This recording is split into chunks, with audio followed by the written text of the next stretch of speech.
Здравствуйте, дорогие туркменистанцы! Салам хурматлы ватандашлар!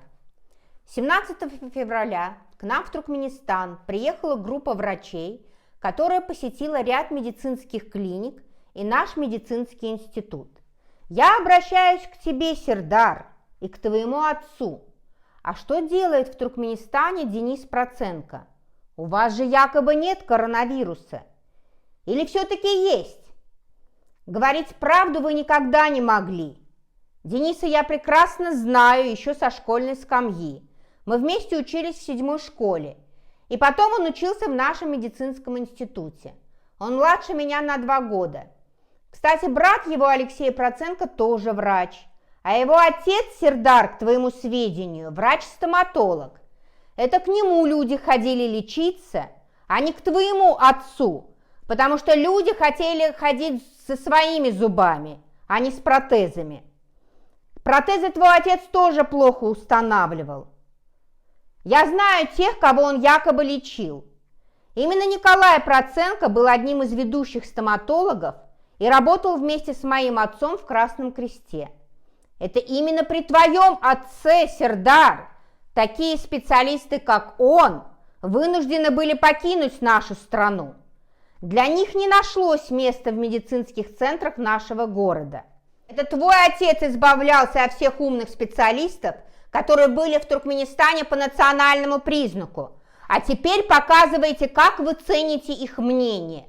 Почему вы помимо врачей-онкологов не пригласили специалистов-хирургов, занимающихся проблемами портальной гипертензии? Вы не уделяете этому внимания, но у нас эта проблема есть. И большое количество нашего населения умирает от осложнений, вызванных перенесенным гепатитом, от кровотечений.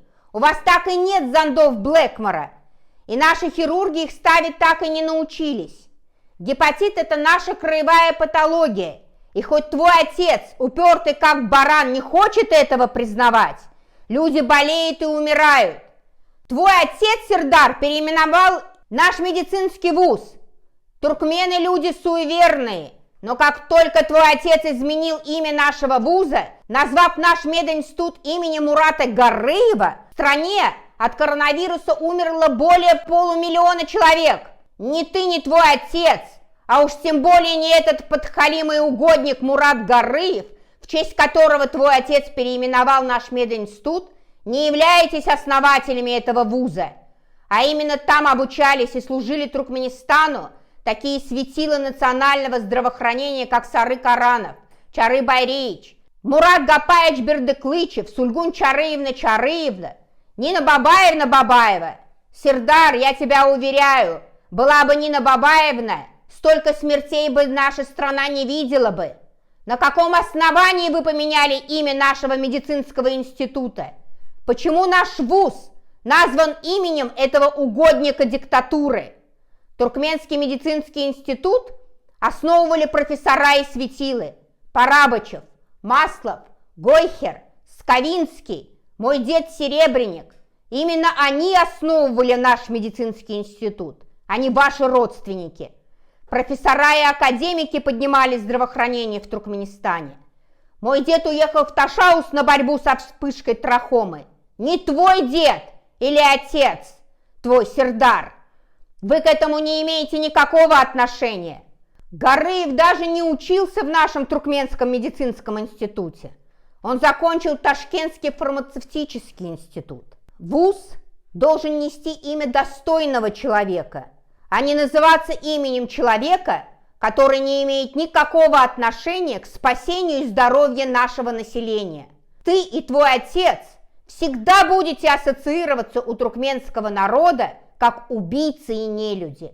Да, вы пригласили врачей из России, но почему вы не говорите правды о том, что у нас в стране увеличилось количество населения с онкологическими заболеваниями, что у нас выживают только те, у кого есть деньги, а у кого этих денег нет, они просто умирают, потому что оплатить вам за лечение в ваших клиниках наше население не может.